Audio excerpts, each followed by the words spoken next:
पूर्व शिक्षा मंत्री गीताश्री उरांव का आगमन नीरज मिश्रा के निवास पर चरही में हुआ। इस कार्यक्रम के दौरान प्रेस कॉन्फ्रेंस कर गीताश्री उरांव ने कहा कि मगही, भोजपुरी एवं अंगिका को झारखंड में क्षेत्रीय भाषा का दर्जा दिया गया है, जबकि ये भाषा नहीं एक बोली है। बिहार में भी उस भाषा की मान्यता नहीं है। झारखंड की राज्य भाषा को सरकार के द्वारा अपमानित किया जा रहा है। यहाँ जो क्षेत्रीय भाषा है उसको मान सम्मान नहीं दिया जा रहा है। स्थानीयता नीति पर उन्होंने कहा कि झारखंडियों की पहचान 1932 के खतियान से होगी। अभी झारखंड राज्य बने 21 वर्ष बीत गए हैं, परंतु स्थानीयता को परिभाषित नहीं किया जा सका है। हालांकि पूर्व मुख्यमंत्री रघुवर दास ने 1985 के आधार पर स्थानीयता नीति जो बनाई थी वो बिल्कुल अमान्य है। झारखंड खनिज संपदाओं से भरा हुआ है और बिहार से अलग होकर एक नया राज्य बना है। ये बात बिहारियों को हजम नहीं हो रही है, इसलिए एक षड्यंत्र की तरह झारखंड में क्षेत्रीय भाषा के रूप में थोपा जा रहा है। स्वदेशवाणी के लिए चरही से नितेश कुमार माली की रिपोर्ट।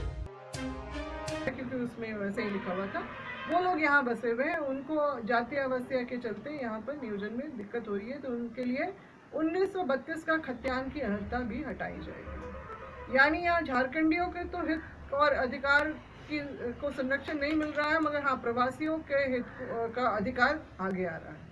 तो ये सारी चीज़ें जो हैं बहुत विचलित करने वाली। यहाँ के झारखंड किस लिए बना था कि यहाँ पर बाहरियों का अतिक्रमण हो जाए इस तरह से नौकरी में और भाषा के द्वारा फिर हमारा रोजगार। मैं तो कहती हूँ सरकारी जो नौकरी है वो हमारे झारखंडियों की, जो हमारे स्थानीय लोगों की नौकरी नहीं है, वो उसकी जायदाद है, और जायदाद पे किसी और का आके झंडा गाड़ना बिल्कुल भी हम लोग बर्दाश्त नहीं करेंगे।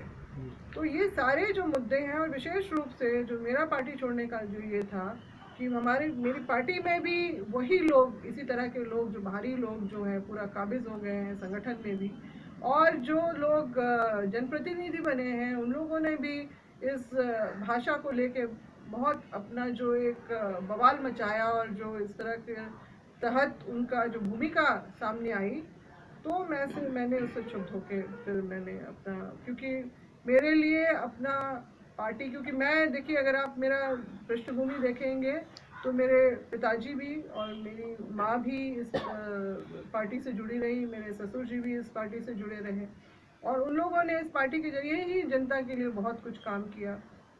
मेरे पिताजी का जो है झारखंड आंदोलन में भी उनका एक भूमिका रही।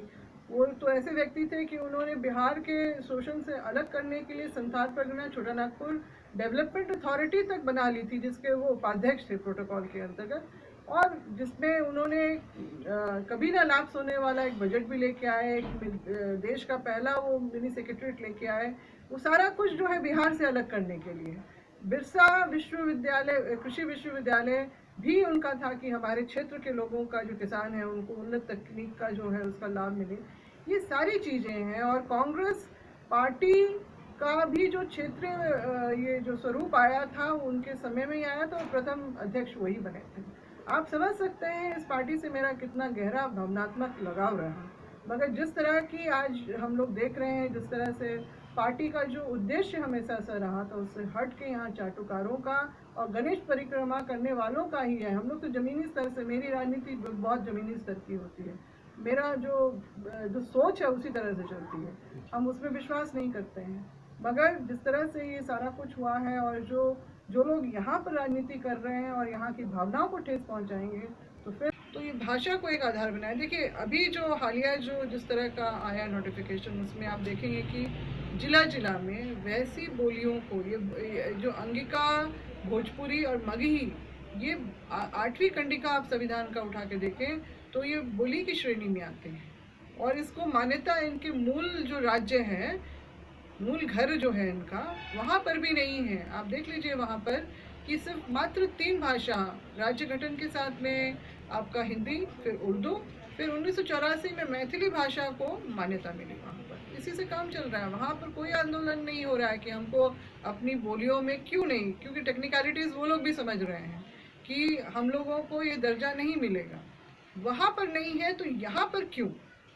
वो बहुत सोची समझी चाल है कि हम, क्योंकि यहाँ पर जैसे बातें आती हैं कि जो भी राजकीय सेवा वगैरह में जो है यहाँ पर की आदिवासी और क्षेत्रीय भाषा में जो है एक पेपर देना होगा, जिसमें वो लोग अपना शायद या तो कठिनाई महसूस करते हैं या तो वो उसको अपमान समझते हैं।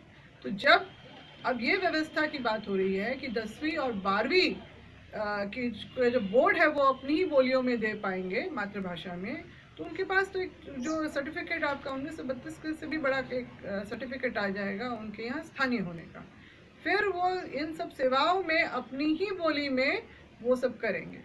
तो ये हमारा सीधा अपमान और जो ये अतिक्रमण जो भाषा के द्वारा किया जा रहा है वो हमारे हक और अधिकार पे किया जा रहा है। और सरकार की जो ढुलमुल नीतियां हैं जिसमें स्थानीयता को सही तरीके से परिभाषित आज तक नहीं किया गया है, नियोजन नीति आज तक नहीं किया गया है।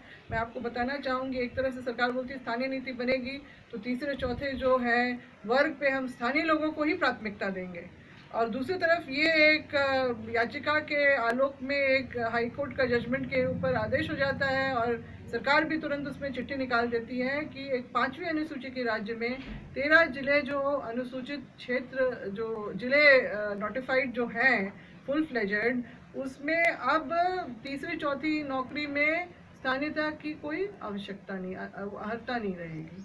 तो बताइए आपका एक तो भाषा का अतिक्रमण इस तरह से, और जो नोटिफाइड डिस्ट्रिक्ट्स हैं उसमें भी इस तरह का जो दरवाज़ा खोल दिया जाता है, तो आखिर जो झारखंडी वो जाएगा कहाँ। और इससे पहले आपका जो है एक और आदेश आया था, मुख्य सचिव के हस्ताक्षर से एक चिट्ठी निकली थी, निर्गत हुई थी, जिसमें लिखा गया है कि 30-40 साल वर्ष पहले राजस्थान के कुछ लोग जो भंगी समुदाय का, माफ़ कीजिए बोलना पड़ रहा है क्योंकि भाग्य है कि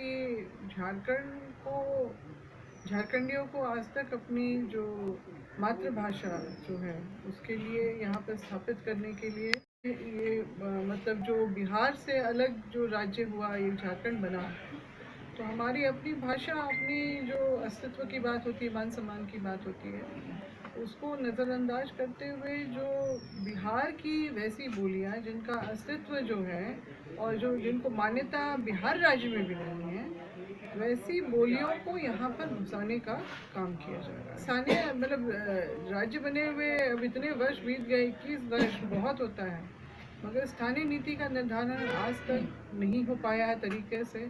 रघुदास जी ने तो कर दिया 1985, मगर उससे तो लोग सहमत है नहीं।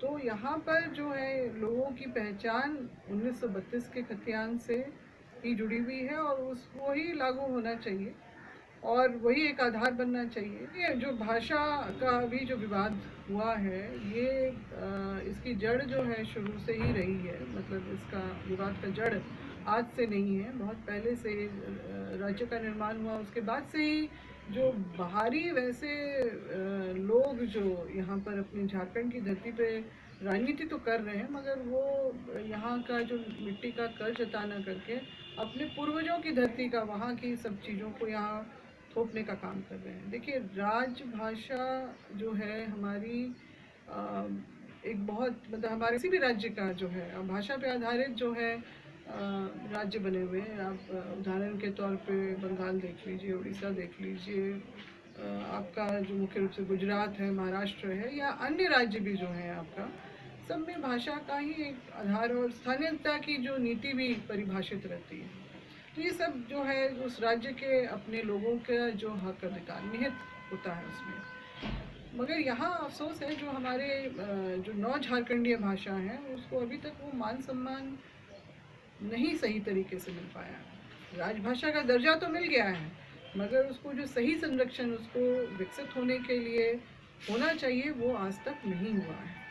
और भाषा को एक जरिया बनाया गया है झारखंड की धरती में फिर से अतिक्रमण करने का, क्योंकि बिहार जो आज तक इस बात को, बिहारी आज तक इसको हजम नहीं कर पाए हैं कि इतनी खनिज संपदा से जो संपन्न एक जो हमारा टुकड़ा था वो हमारे से कट गया है, और जो जिस तरह का आर्थिक, सामाजिक और राजनीतिक भी दोहन जो पहले वो कर लेते थे वो तो नहीं कर पा रहे हैं सीधी तरह से। तो ये अगर आप इस चैनल पर नए हैं तो हमारे चैनल को लाइक, शेयर एंड सब्सक्राइब जरूर करें ताकि आने वाली देश विदेश की खबरें आपको मिलती रहे। स्वदेश वाणी।